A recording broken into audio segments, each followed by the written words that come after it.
கல்லில் ஒலி எழுப்பி கடல் அலையில் நடனமாடி புல்லாங்குழல் வழியே புகுந்து சுவையாகி நெல்லில் மணி போல்த்த நிலைத்த பொருளாகி மெல்லியால் மெல்லிதழில் வித்தார நகையாகி சொல்லுக்கு சொல்ல சுவைக்குட்டும் செந்தமிழ் வாழ்கவே அங்கே சிந்தி வரும் மைத்துளியில் என்னை கூட சிந்து பாட வைத்த பைந்தமிழ் வாழ்கவே சிந்தாய் எடுத்து வெண்பா தொடுத்து முப்பாலும் நண்பாலாகி பேருரை நிகழ்த்த என் நாவில் நடம் பயிர்ந்த நறுந்தமிழே உன்னை வணங்கி உன் அவையை வணங்கி என் உரையை தொடங்குகிறேன். வணக்கம். எனது பெயர் ஆஃப்ரின் பானு. இப்பள்ளியில் 11ஆம் வகுப்பு வணிகவியல் பிரிவில் பாடம் பயின்று வருகின்றேன். கல் தோன்றி மண் தோன்றா காலத்தில் முன் தோன்றிய மூத்த கொடி நமது தமிழ்மொழி. அத்தகைய பெருமையுடைய தமிழரின் பாரம்பரியத்தை பற்றி இங்கு நாம் காண்போம். நம் ஒவ்வொருவருக்கும் நம் உடம்பில் இருக்கும் தசையும் எலும்பும் எவ்வளவு முக்கியமோ அதே போன்று தமிழர்களுக்கு அவர்களின் பாரம்பரியமும் பண்பாடும் முக்கியமாகும். தமிழ் கலாச்சாரம் இந்தியா, இலங்கை, மலேசியா, சிங்கப்பூர் மற்றும் உலகம் முழுவதும் உள்ள தமிழர்கள் வாழ்க்கை முறையில் வேரூன்றி உள்ளது. தமிழ் கலாச்சாரம் மொழி, இலக்கணம், இசை, நடனம், நாட்டுப்புற கலை, தற்காப்பு கலை, சிற்பங்கள், கட்டடக்கலை, விளையாட்டு, நகைச்சுவை, உணவு, ஆடை, கொண்டாட்டம், தத்துவம், மதங்கள், மரபுகள் மற்றும் சடங்குகள் மூலம் அறிவியலை வெளிப்படுத்துகிறது. இவ்வுலகத்திற்கு அறிவை கடனாக கொடுத்தவன் தமிழன். நம் முன்னோர்கள் எல்லாம் அறிவாளிகள்.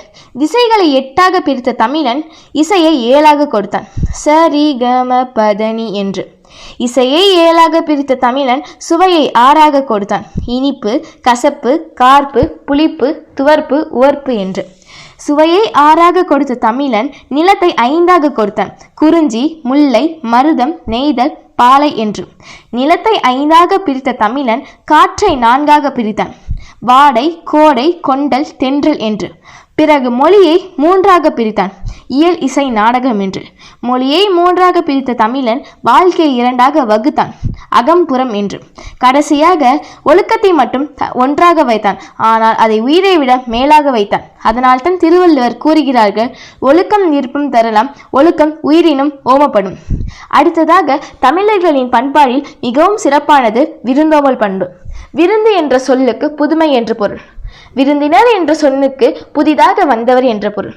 வீட்டிற்கு வந்த விருந்தினர்கள் மட்டுமில்லாமல் முகம் தெரியாத யாராக இருந்தாலும் அவர்களை அன்போடு உபசரித்து முகமலர உணவளித்து அவர்களை வழி அனுப்பும் வாழ்வியலை கொண்டவர்கள் தமிழர்கள். இதை பற்றி திருவள்ளுவர் தனது திருக்குறளில் மிகவும் அழகாக கூறியுள்ளார்கள். செவ்விருந்து ஓம்பி வரு விருந்து பார்த்திருப்பவன் நல்விருந்து வானத்தவர்க்கு.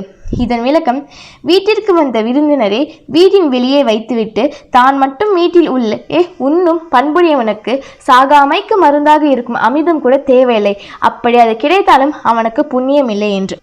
இதுபோல தமிழர் விளையாட்டு, வீரம், கலைகள் எல்லாவற்றிலும் சிறந்தவர்கள். கடைசியாக பேச வாய்ப்பளித்த ஆசிரியர்களுக்கும் சக மாணவர் மாணவிகளுக்கும் நன்றி கூறி விடை பெறுகின்றேன். நன்றி, வணக்கம்.